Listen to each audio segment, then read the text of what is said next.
Moths and butterflies are very similar. They have their differences, but overall, in their symbology, they're very similar.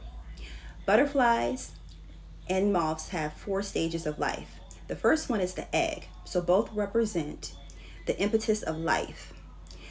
It also represents death, burial, and resurrection. This is where we have the likened energy of Christ.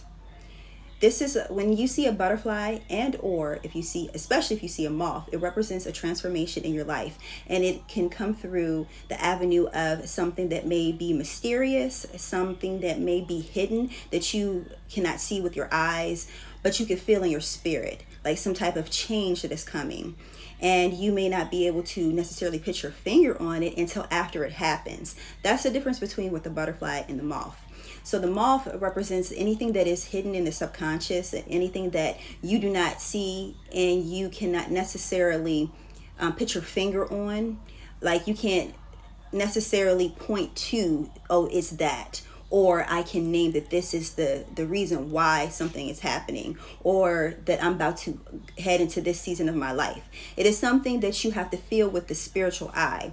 You have to be able to sharpen your spiritual gifts. And that's one thing that the moth represents, is sharpening your spiritual gifts. Moths are nocturnal in nature.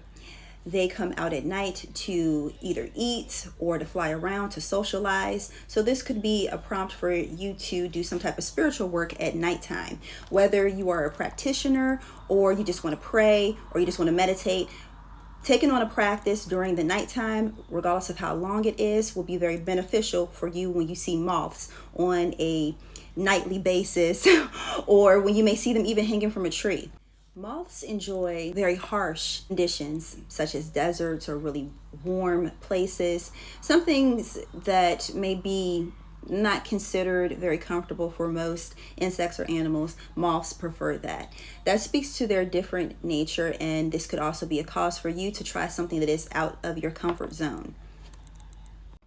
Another fun fact about moths is that they can stay in their cocoon for up to 3 years. That is crazy. Another 3 energy, another trinity right there.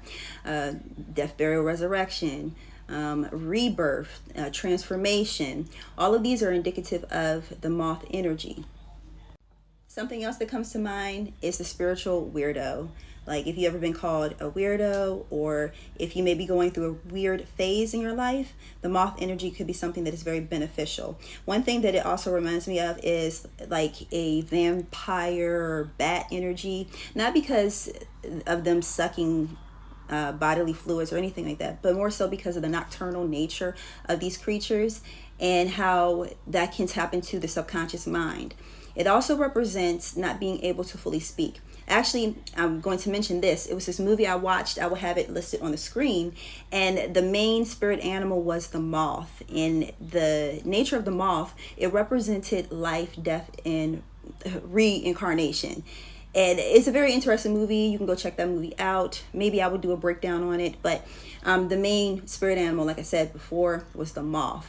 And in some schools of thought, the moth is considered to be like an ancestor, or the holder, the keeper of ancestral gateways and portals, and even to the afterlife.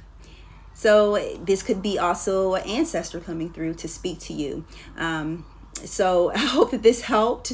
Go check out the playlist that I have on my YouTube channel, FD1111 Ministries, and you can find a whole playlist of spirit animals that include butterflies, symbolic meanings of birds and other creatures.